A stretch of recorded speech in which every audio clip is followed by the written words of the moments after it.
Welcome to Soul School and the teachings on Crysticism.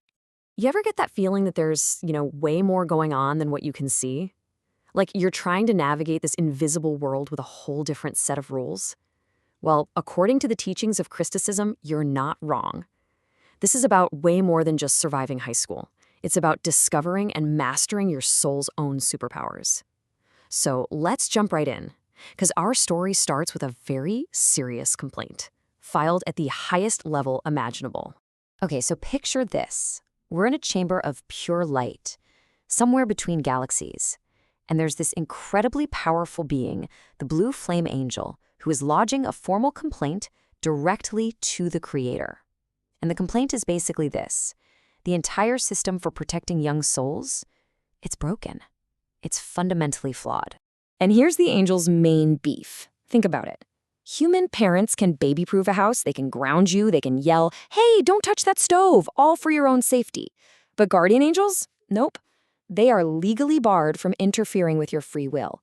They literally have to stand there and watch as young souls walk right into spiritual danger, totally unable to step in until a choice is already made. And by then, the damage is usually done.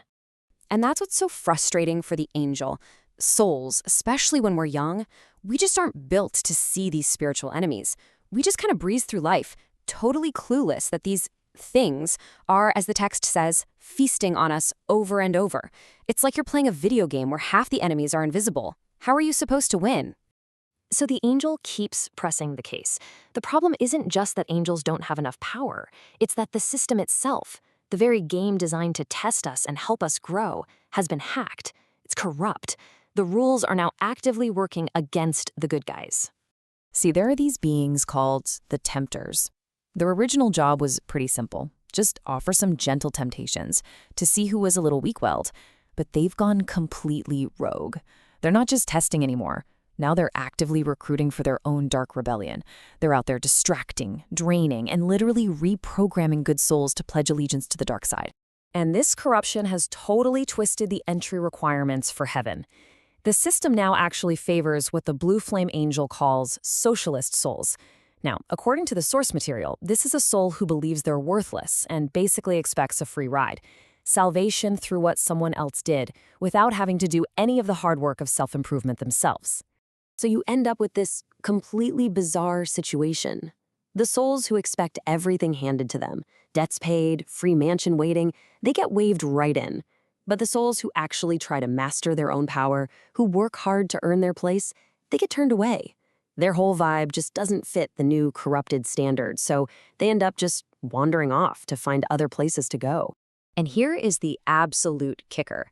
The creator admits this was all part of the original plan. In this moment of just, wow, startling honesty, the creator says the goal was never to create powerful partners. The original blueprint was for, and I'm quoting here, miserable, worthless, mindless worshipers. That one admission, it changes everything. So, hearing this, the creator has an idea. Well, why don't we just upgrade everybody? Why not just give all souls superpowers? Like my first son, the savior. But the blue flame angel immediately shuts that down. There's a huge legal problem, an ancient, unchangeable law standing in the way. I mean, that's the big question, isn't it? If one being has all these amazing powers to fight evil and perform miracles, why not just share the wealth? Why leave everyone else to fend for themselves? Well, it all comes down to this thing called the law of one son. And honestly, it's a terrible deal. The law says only the first son can ever develop these creative mystic powers. So he gets all the power, but he also has to take on all the suffering.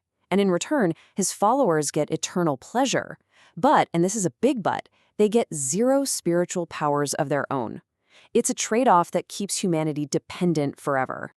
In the craziest part, the creator seems to have totally forgotten even making this law.